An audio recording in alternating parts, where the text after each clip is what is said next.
Hello everybody, this is Anant Shekhar Vasisht and I welcome you all on Engineers Adda 24/7। तो airport authority of India की vacancies का notification already आप सब लोग को पता होगा आ चुका है और एग्जाम के लिए फॉर्म फिल करने का डेट भी स्टार्ट हो चुका है। टुडे इज 23 ऑफ दिसंबर, कल से ही मींस 22 ऑफ दिसंबर से इसका फॉर्म फिलिंग स्टार्ट हो चुका है। आप में से कुछ लोगों ने फॉर्म फिल कर भी दिया होगा, लेकिन कुछ लोगों ने फॉर्म फिल नहीं किया है। तो एक बार पहले कुछ चीजों को एनालाइज कर लेते हैं, फिर उसके बाद डिसाइड कर लेंगे फॉर्म फिल करना है कि नहीं फिल करना है। और फॉर्म फिल करना है तो फिल करने के बाद फिर उस फॉर्म को फिल तो कर दिया, जॉब कैसे लेके आनी है, क्योंकि केवल फॉर्म फिल करने से जॉब तो हाथ में आएगी नहीं। तो उसके लिए प्रिपेयर करना होगा। तो क्या स्ट्रेटजी रखनी चाहिए हमें, कितना time airport authority of India हमें देने वाली है इस एग्जामिनेशन के प्रिपरेशन के लिए, उसके हिसाब से क्या स्ट्रेटजी ऑफ प्रिपरेशन होनी चाहिए, इसके बारे में बात करेंगे। तो सेशन में आगे बढ़ेंगे। मुझसे पहले एक बार सेशन आपने लाइक नहीं किया है तो लाइक जरूर करना, और एक बगल में एक बटन होता है वो एरो वाला, जिससे शेयर कर सकते हो आप। तो कम से कम अपने व्हाट्सएप स्टेटस पर इस सेशन को शेयर कर देना। चलिए, तो सेशन में आगे बढ़ने से पहले बात कर लेते हैं जब जागो तभी सवेरा। कुछ लोग ने फॉर्म फिल कर दिया होगा, ऑलरेडी जाग चुके होंगे। कुछ लोगों ने अभी तक एप्लीकेशन फॉर्म फिल नहीं किया होगा। जाग जाओ, क्योंकि जब जागो तभी सवेरा।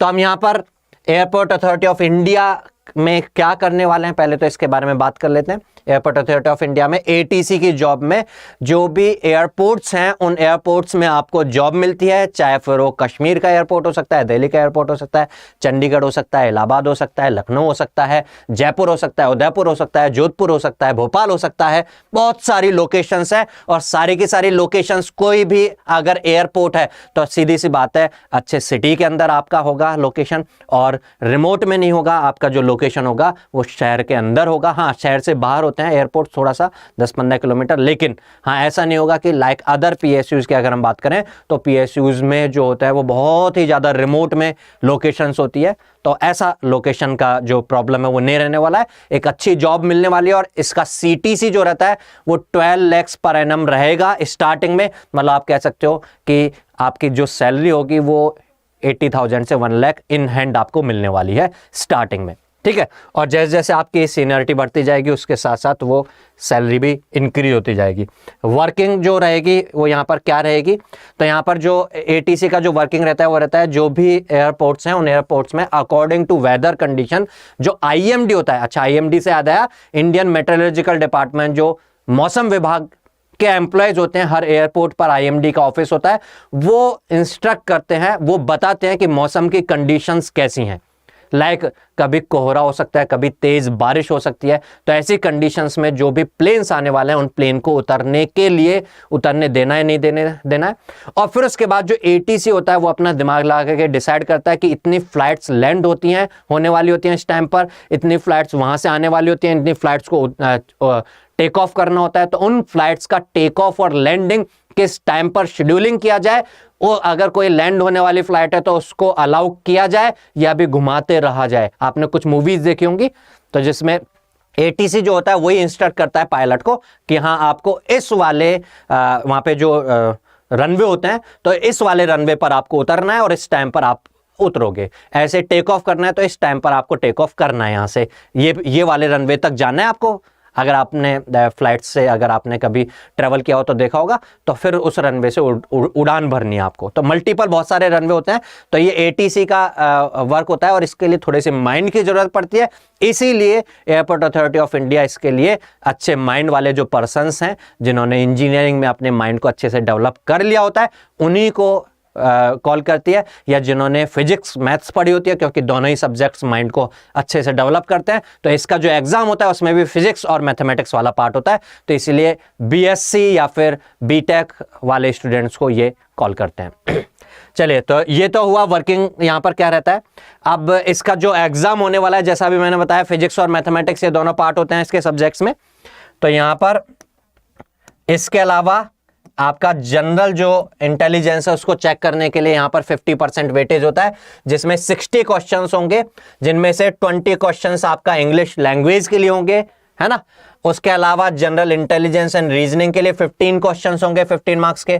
एप्टीट्यूड और न्यूमेरिकल एबिलिटी, जिसको आप क्वांट बोलते हो, उससे 15 मार्क्स होंगे। और जीके और जनरल अवेयरनेस, करंट अफेयर्स से रिलेटेड आपके यहाँ पर क्वेश्चंस मिलेंगे। टोटल 10 क्वेश्चंस, टोटल 60 क्वेश्चंस यहां पर आपको मिलने वाले हैं इससे।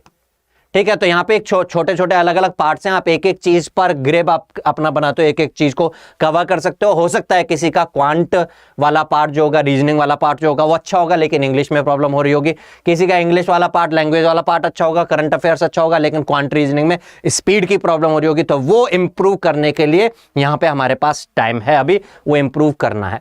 उसके साथ साथ यहाँ पर नेक्स्ट जो अच्छा वेटेज वाला पार्ट हो जाता है दैट इज पार्ट बी, जिसमें आपके मैथमेटिक्स और फिजिक्स के कंसेप्चुअल क्वेश्चंस आपको मिलने वाले हैं। और ये फिजिक्स और मैथमेटिक्स के जो कंसेप्ट्स हैं वो वही हैं जो आपने 11th 12th क्लास में पढ़े थे, लेकिन जब सिलेबस 11th 12th क्लास वाला पूछा जा रहा है, क्योंकि ये सब चीज़ें भी तो 11th 12th तक में ही पढ़ी हैं आपने, सारे क्वांट वांट जो भी चीज़ें वो 8th 9th 10th तक में पढ़ी हैं, तो फिर यहाँ पे हमें ग्रेजुएशन या फिर बीटेक और इन सब की एलिजिबिलिटी क्यों है, क्योंकि माइंड आपका उस हिसाब से डेवलप्ड हुआ होना चाहिए।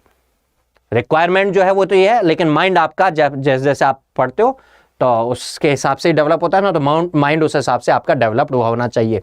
ठीक है, तो यहाँ पे जो फिजिक्स और मैथमेटिक्स रहने वाला है ये वही रहने वाला है जो 11th 12th क्लास में पढ़ा है आपने।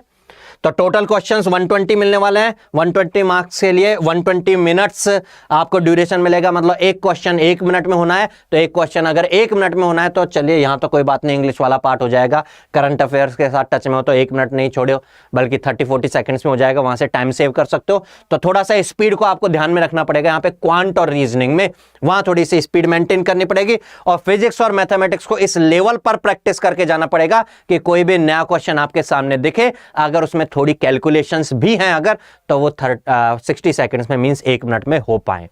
ठीक है, उस हिसाब से आपको प्रिपेयर करके जाना पड़ेगा। अब यहां पर एक क्वेश्चन ये रेज होता है कि ये एग्जाम होगा कब, ये एग्जाम कब होने वाला है, क्या इसकी डेट्स रहने वाली हैं और क्या क्या सिलेबस, अलग अलग इंडिविजुअल सब्जेक्ट्स को देखें तो यहां पर कौन कौन सा सिलेबस का पार्ट मिलने वाला है आपको। तो यहां पर रीजनिंग जो है उसमें रीजनिंग में seating arrangement, syllogism, blood relation, puzzle, inequalities, input output, coding decoding, data sufficiency, order and ranking, alphanumerics, distance and direction, verbal and non verbal reasoning, ये सारा पार्ट यहां पर रहने वाला है।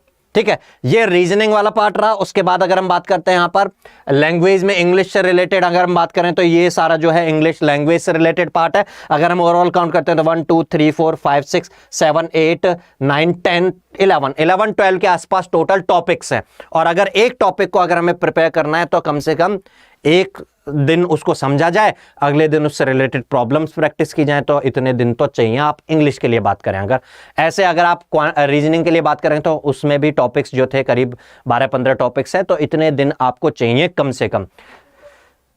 मार्च, अच्छा अब एग्जाम कब होने वाला है ये क्वेश्चन है, इसके बारे में मैं एक थोड़ा सा एनालिसिस करूंगा, उससे हम एग्जाम की डेट क्या है उसके बारे में खुद से समझ सकते हैं कि एग्जाम कौन सी डेट को होने वाला है। बताता हूं अभी मैं थोड़ी देर में। अगर यहां पे जनरल नॉलेज के सिलेबस की बात करें तो आप यहां पे भी देख रहे होंगे 1 2 3। अच्छा, जनरल नॉलेज के लिए थोड़ा सा आपको देखने में चीजें छोटी लग सकती हैं कि एक टॉपिक है एक दिन में हो जाए, लेकिन थोड़ा टाइम चाहिए होता है चीजों को समझने में, इस ग्रिप में लेके आने के लिए कि करंट अफेयर के साथ उनको हम कनेक्ट कर सकें, जिससे एग्जाम में जो क्वेश्चन है उसको अटेम्प्ट कर पाएं। उसके बाद ये ऐसे आप एप्टीट्यूड में देख सकते हो, एप्टीट्यूड का सिलेबस है। अब क्वेश्चन जो है वो ये है फिजिक्स एंड मैथमेटिक्स, जो कि काफी इंपॉर्टेंट रोल प्ले करने वाले हैं। दोनों के दोनों सब्जेक्ट्स का हाईएस्ट वेटेज रहने वाला है, 30 क्वेश्चंस का वेटेज रहने वाला है। तो यहां पर अगर आप देखेंगे तो जो 12th में फिजिक्स में आपने पढ़ा इलेक्ट्रोस्टैट्स है ना, वेव्स एंड ऑप्टिक्स है ना, इलेक्ट्रिसिटी, ये सारा 12th वाला फिजिक्स है। इसके बाद अगर मैकेनिक्स, थर्मल फिजिक्स, अच्छा ये भी मूविंग चार्जेस वाला भी 12th क्लास वाला हो गया। नेक्स्ट उसके बाद ये स्केलर्स एंड वेक्टर्स से आपने 11th क्लास में पढ़ा है। कुछ और मिसलेनियस टॉपिक्स हैं, तो ये फैकल्टीज आपके साथ मिसलेनियस, यहाँ पर जो जरूरी हो जाता है ये मिसलेनियस का मतलब क्या है, तो जो प्रीवियस ईयर्स में पेपर्स रहेंगे, गुड इवनिंग जनतुल, उनके हिसाब से कुछ कुछ टॉपिक्स ऐसे होंगे कि इक्का दुक्का उनसे रिलेटेड क्वेश्चंस बन करके आ रहे हैं, तो हमें ये भी प्रिपेयर करना होगा और उसके लिए हमें एनफ टाइम का रिक्वायरमेंट है। मतलब कंक्लूजन ये निकल के आ रहा है कि टाइम इज इंपॉर्टेंट, टाइम बहुत इंपॉर्टेंट है। अगर मैथमेटिक्स में भी बात करें तो 1 2 3 10 टॉपिक्स हैं, अगर मैं काउंट करूं 1 2 3 4 5 6 7 8 9 10 टॉपिक्स हैं। हालांकि यहां पर इस YouTube चैनल पर मैं कुछ सेशंस लेकर के आया था जिनमें हमने मैट्रिसेस को डिस्कस किया है, लिमिट्स को डिस्कस किया है। मैट्रिसेस को डिस्कस करने में आई थिंक 4 या 5 सेशंस लगे थे। अभी वो मैं हर बार ये बोल रहा हूँ कंप्लीट डिस्कशन नहीं हुआ, थोड़ा टाइम और चाहिए होता है। लिमिट्स हमने डिस्कस किया, 2 सेशंस लगे। डिफरेंशिएशन चल रहा है अभी, सेशंस आप लोग अटेंड कर रहे होंगे, 2 से 3 बजे के बीच में ये सेशंस होते हैं, तो आप इनको अटेंड कर रहे होंगे। तो ये सब करने में हमें टाइम तो लगेगा, टाइम तो चाहिए। तो ऐसा नहीं कहीं हम सोचें कि लास्ट में कि प्रिपेयर कर लेंगे, लेकिन एक क्वेश्चन ये होता है वो लास्ट कब होगा। जैसे अभी एक मार्च वाली डेट आई कि मार्च के स्टार्टिंग में इसका एग्जाम हो सकता है, तो हम कहीं सोचें कि फेब में चलो स्टार्ट करते हैं। सर आपने बताया टॉपिक, एक टॉपिक में चलो सर 2-2 दिन लग रहे होंगे, तो एक काम करेंगे हम मैथ्स कर लेंगे और फिजिक्स कर लेंगे, एक बार मैथ खत्म करेंगे फिर उसके बाद फिजिक्स स्टार्ट कर लेंगे, साथ में कोई जनरल वाले टॉपिक भी साथ में चलाते रहेंगे। तो क्या इतना टाइम होगा एनफ, इतना टाइम रहेगा अब हमारे पास? ये भी एक क्वेश्चन रेज होता है। तो यहां पर अब एक क्वेश्चन आ जाता है कि ये प्रिपरेशन कब से स्टार्ट करें, कैसे स्टार्ट करें। तो उसके लिए पहला कुछ पुराना डेटा आपके सामने लेकर के आता हूं। इससे पहले एएआई का एटीसी का एग्जाम होके चुका था इसी साल मतलब 2022 में ही। आप देख रहे हैं, गौर कर रहे हैं, एक साल भी पूरा नहीं बीता और उसके बाद अगेन वैकेंसीज आ गई। आप देखें यहां पे एनालिसिस करें, लास्ट टाइम पे टोटल वैकेंसीज 400 थी, उनमें से कुछ जो वैकेंसीज थी वो अदर मैनेजमेंट से रिलेटेड और फाइनेंस से रिलेटेड भी थी कुछ वैकेंसी। तो इनमें से 368 वैकेंसीज थी जो एटीसी के लिए थी, एटीसी जेई के लिए 368 वैकेंसीज थी। 6 महीने के बाद ही वापस से 300 समथिंग वैकेंसीज निकल के आई हैं, जिनमें से 356 वैकेंसीज जो है वो एटीसी के लिए हैं। टोटल 364 या 364 है, उनमें से 356 वैकेंसीज जेई के लिए हैं। एक साथ भी ले सकते थे, ऐसा स्पेशल 6 महीने में क्या रिक्वायरमेंट हो गया? आप देख रहे हैं डिमांड, आप डिमांड देख रहे हैं, सप्लाई आपको करनी है, अपने आप को प्रेजेंट करना है, अपने आप को प्रूव करना है। अगर आप उस डिमांड के हिसाब से अपने आप को प्रिपेयर कर लेते हैं तो देखिए 6 महीने बाद वैकेंसी निकल के आए और एआई की वैकेंसीज करीब करीब हर साल निकल के आ रही हैं। ये तो इस साल है कि एक साथ 2 बार निकल के आ गई है ना। तो अपने आप को प्रिपेयर जिन लोगों ने कर लिया, लास्ट टाइम पे भी कुछ लोगों ने प्रिपेयर किया होगा, जो चूक गए वो अब की बार नहीं छोड़ने वाले हैं। जिन लोगों ने पिछली बार नहीं पढ़ा था, पिछली बार नहीं सोचा था, नहीं ध्यान दिया था, जो पिछली बार पढ़ चुके थे वो अब की बार आपको छोड़ने वाले नहीं है। तो वो अपने प्रिपरेशन स्टार्ट कर चुके हैं, क्योंकि उनको पता है एग्जाम कब होने वाला है। कब होने वाला है एग्जाम देखिएगा यहाँ पे।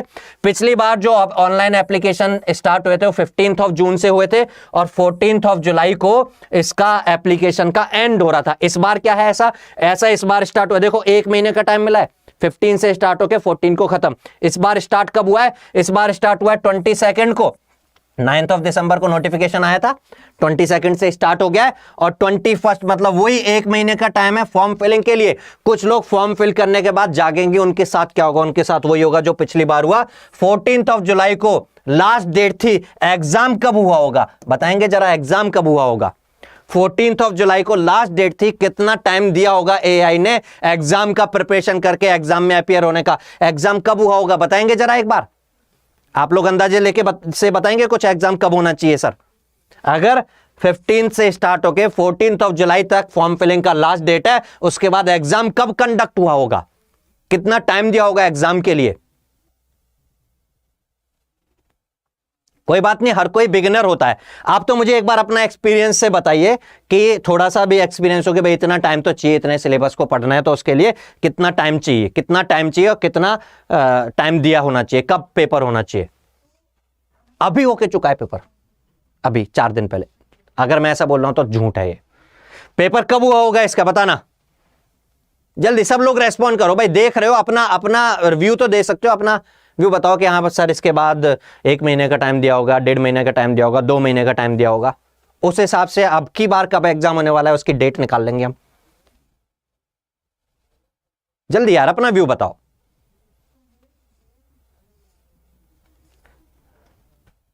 चलिए एक व्यू आ रहा है 5 to 6 months। और कोई? Anyone else? कपिल ने तो इतनी देर में शायद डेट निकाली है कुछ, 27 जुलाई स्पेशल। क्या नेट वेट पर सर्च करके निकाली है या फिर कुछ अंदाजे से बोला है?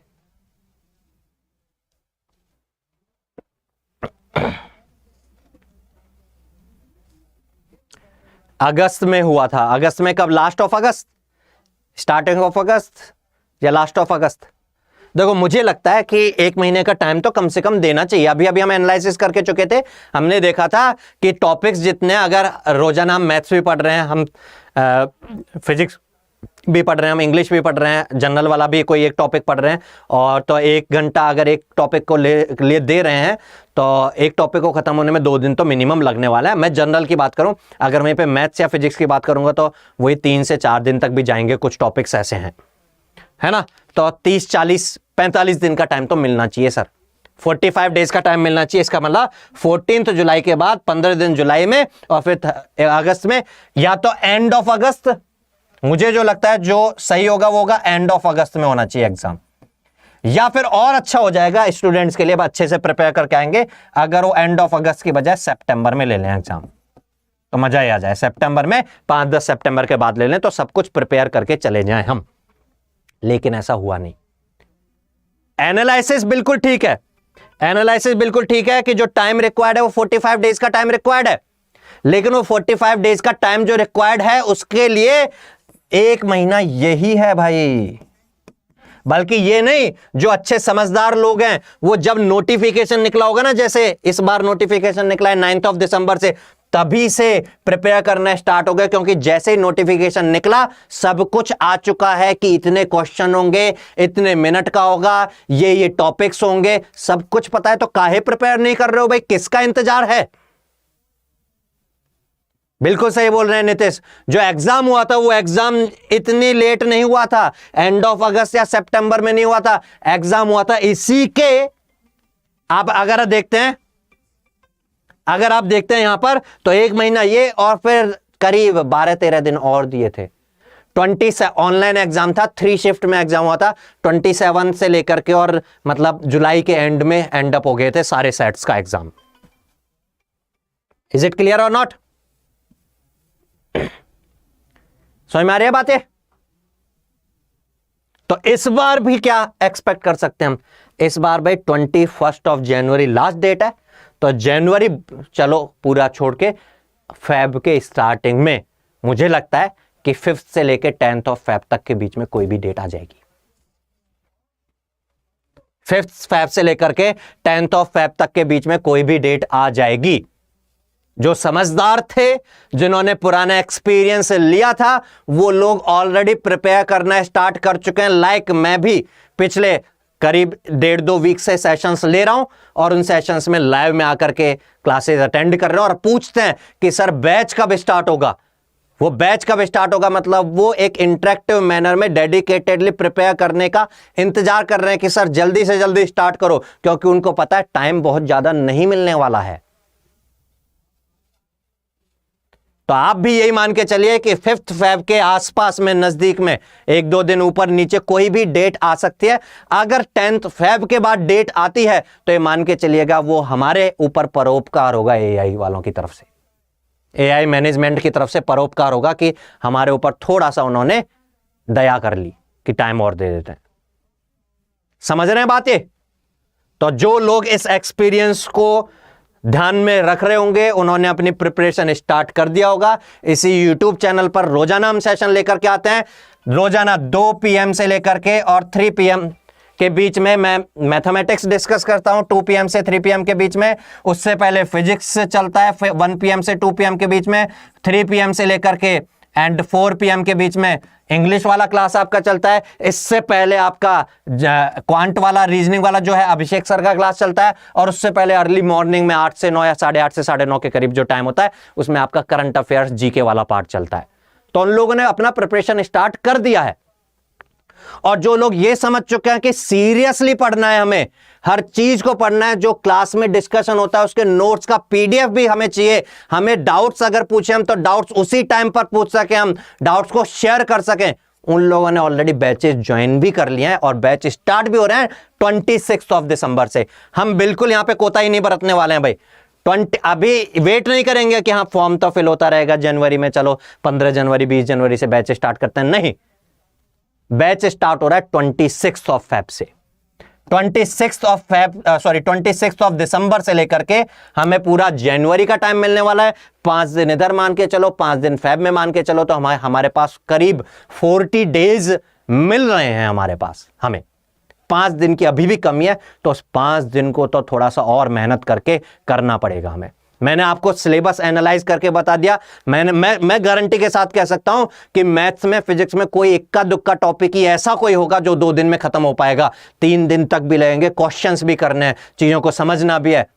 तो कई मैथ्स या इनसे रिलेटेड जो क्लास होंगी उनको 1 घंटे की क्लास में नहीं कर सकते। यूट्यूब पे यहां पर कंस्टेंट हो जाती है, 1 घंटे से ज्यादा की क्लास नहीं ले पाते हैं, लेकिन बैचेज में वहां पर 2 घंटे की क्लास भी होंगी सब्जेक्ट्स की।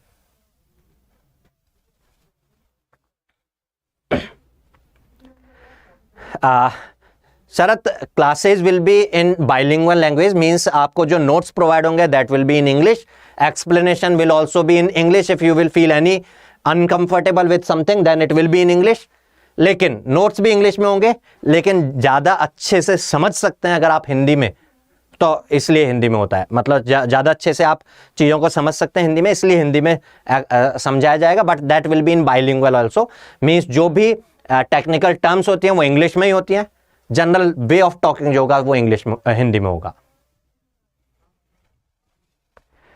तो आप लोग रेडी हैं क्या इसके लिए? अगर आप लोग रेडी हैं, बिल्कुल भी एक भी दिन का टाइम नहीं गंवाना चाहते हैं, तो अड्डा 24/7 की ऐप इंस्टॉल कर लें, और या अड्डा 24/7 की वेबसाइट को जाकर के विजिट करें। अड्डा 24/7 की वेबसाइट पर जाकर के आप जो डेडिकेटेड बैचेज हैं उनको देख सकते हैं। इन डेडिकेटेड बैचेज को देखना है तो अड्डा 24/7 की वेबसाइट पे जाके ऑल कोर्सेज में जाकर के आप ये देखेंगे गेट एंड इंजीनियरिंग एग्जामिनेशन, वहां पे आपको ये एआई का डेडिकेटेड बैच नजर आ जाएगा।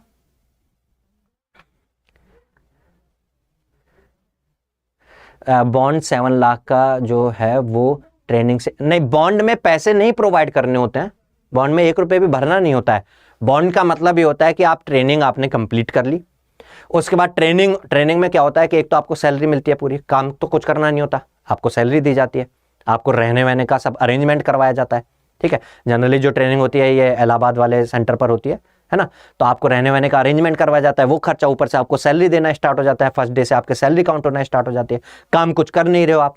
उसके बाद आप ट्रेनिंग खत्म किया आपने और फिर आप छोड़ के भाग गए, तो फिर आपको पैसा पे करके जाना होगा, तो वो होता है बॉन्ड का मतलब। अगर आप छोड़ के भाग रहे हैं तो पैसा पे करना होगा, ये होता है बॉन्ड का मतलब। बॉन्ड में हमें पैसे नहीं देने होते हैं, वी डोंट हैव टू पे। तो आप इन बैचेज को देख सकते हो, यहां पर 6 मंथ्स की वैलिडिटी के साथ ये बैच मिल रहा है। 26 दिसंबर से स्टार्ट हो रहा है।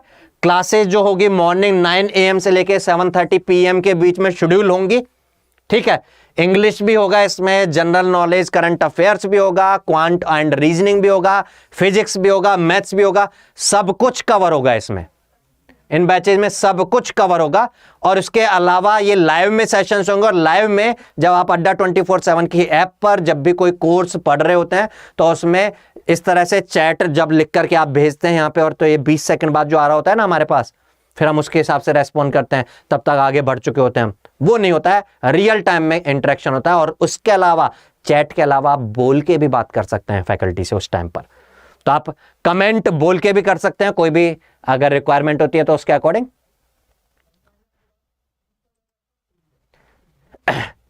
ठीक है, तो आप इन बैचेज को देख सकते हो, इनका जो भी और फीचर्स हैं सिलेबस में, physics, math, general intelligence, general aptitude, English, सब कुछ कवर होगा।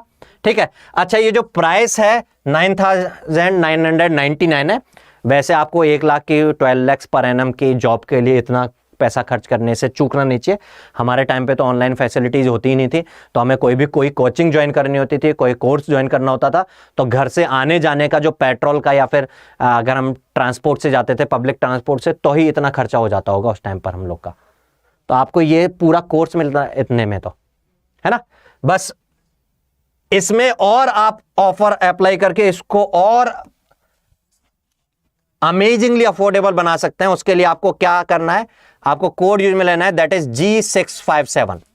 G657 अगर आप कोड अप्लाई, देखो फिर तो ये आ रहा है 2299 में, 2299 में आ जा रहा है ये, है ना। इससे ज्यादा अफोर्डेबल कैसे हो सकता है कोई कोर्स? 2299 में 6 मंथ की वैलिडिटी के साथ मिल रहा है। अब देखो मेरा जो अभी का एक्सपीरियंस है वो ये है, देखो अभी 6 महीने भी नहीं हुए, एग्जाम होके चुका है जुलाई में, है ना। और उसके बाद नेक्स्ट वापस से अगला नोटिफिकेशन आ गया एआई का। और इससे थोड़े दिन पहले ही आपको पता होगा आईएमडी का एग्जाम हो चुका है, एसएससी आईएमडी का, उसमें भी यही सेम सिलेबस था, फिजिक्स था, मैथमेटिक्स था, जनरल वाला पार्ट था, उसमें भी सेम था।